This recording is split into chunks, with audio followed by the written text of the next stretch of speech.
une petite présentation du Fuji X2. On essaie de faire des petites vidéos comme ça, donc des produits qu'on a testés. Donc là on fait un petit tour rapide du boîtier. Là vous voyez que j'ai rajouté donc moi une poignée, une grippe.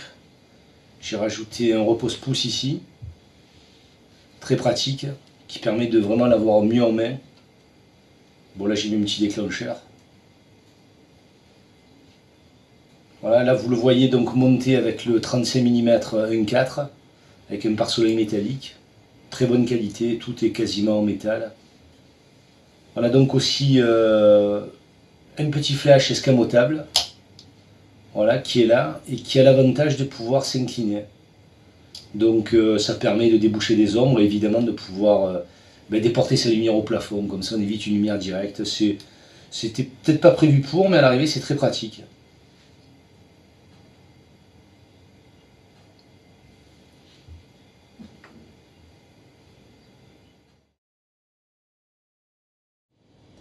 Donc ensuite, il est intéressant de regarder la différence au niveau de l'autofocus par rapport au précédent boîtier, puisque celui-là est équipé donc de nouveaux capteurs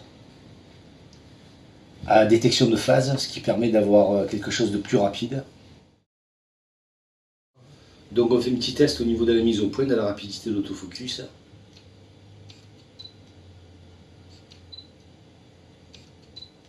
Donc il faut préciser qu'on est quand même en faible lumière et qu'il est relativement rapide.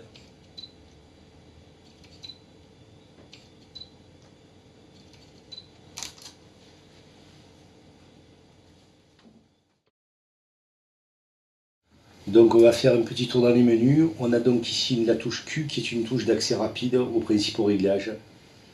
Les ISO, la balance des blancs, la taille des images, etc. Ici on a les pellicules, les différentes pellicules. Après vous avez donc ici un autre menu, c'est le mode donc photo, le mode photo en rafale.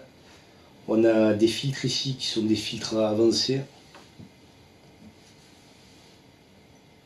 Voilà ici, on y accède par là donc. On arrive au mode, on a un mode miniature, donc plusieurs filtres ici paramétrables. On a ici des fonctions au niveau de l'écran lui-même. Si on veut les infos, pas d'infos, ou alors avec donc une horizon virtuelle, une grille quadrillée, tout ça on peut le paramétrer, avoir plus de grilles ou moins. Voilà, pour visualiser ces images. Pour zoomer dans ces images, ici une molette qui est très pratique en un seul clic. Voilà, il y a quelques fonctions intéressantes. Par exemple la taille du collimateur avec la touche AF ici, qui peut donc être réglée par cette molette. On peut le grossir ou le diminuer de manière très rapide. Le changer de position, par exemple. Voilà, ensuite des menus plus classiques. Ici le mode macro qu'on active ou qu'on désactive. Voilà, évidemment la fonction de détection oculaire pour avoir la visée donc, dans le viseur. Là, on passe devant, hop, ça a été un écran. Et les fonctions de zoom ici aussi.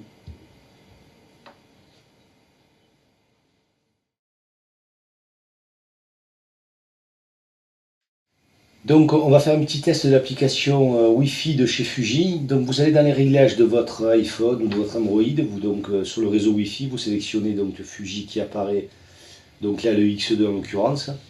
Une fois que vous êtes là, vous prenez l'application qui est ici, que vous téléchargez sur l'Apple Store, vous l'ouvrez.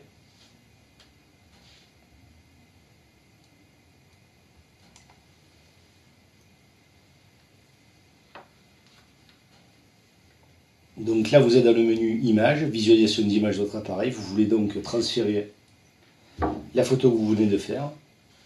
Vous appuyez ici, connecter. Donc là il est en train de se connecter au boîtier.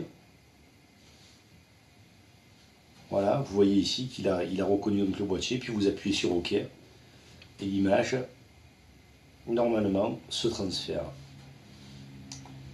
Voilà, il envoie l'image. Hop, elle arrive ici. Donc là, elle s'est enregistrée sur votre appareil Android ou iPhone. C'est la même, ça fonctionne de la même manière.